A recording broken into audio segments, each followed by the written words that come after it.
Therefore, there have to be an end-to-end encrypted. Been helping right now 3 financial institutions. One of them is here.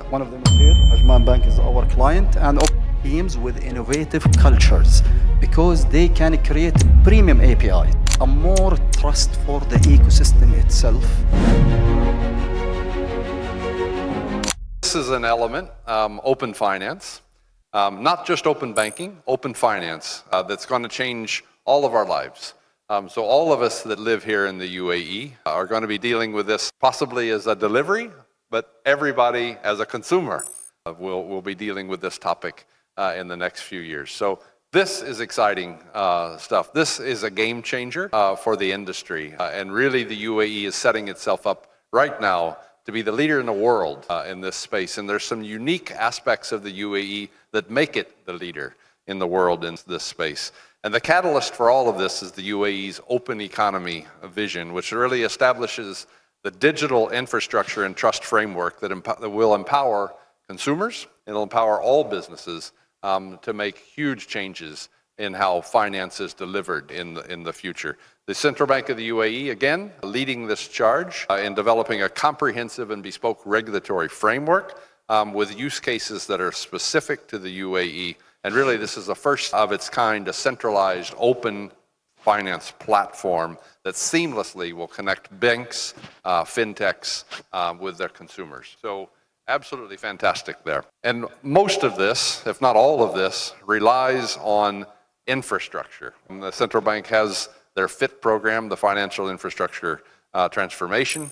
And the leader in this space, for anyone who doesn't know, is GSS. And Mahmoud, since maybe our first panel, we've been friends for a few years in this space.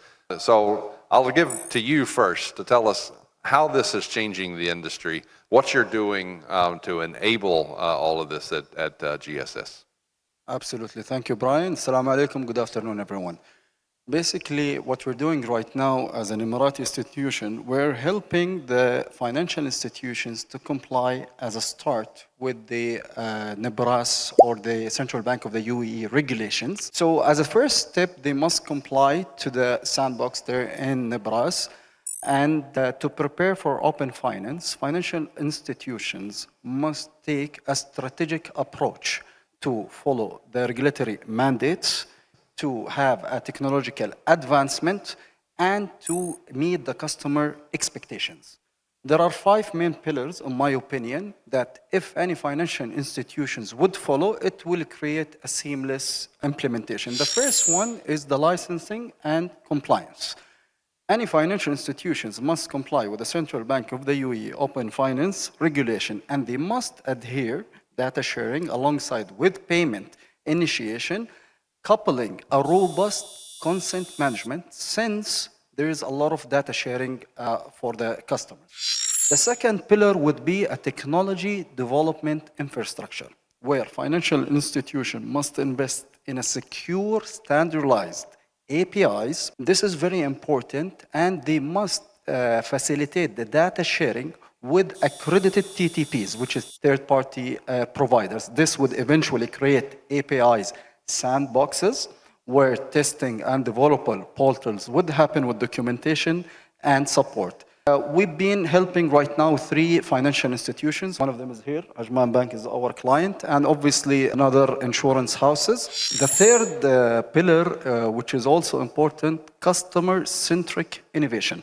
As we all know, the banks, they have our information.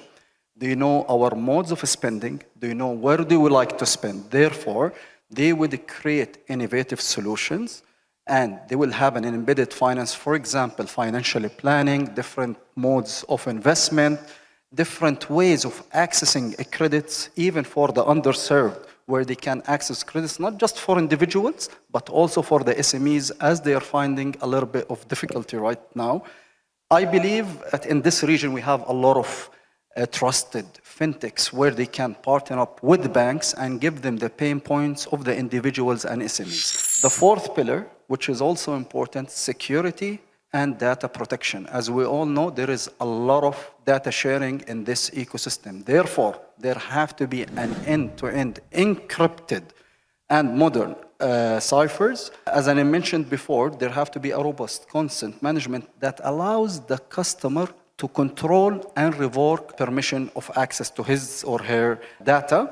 This will create a more trust for the ecosystem itself, and obviously following the regulation.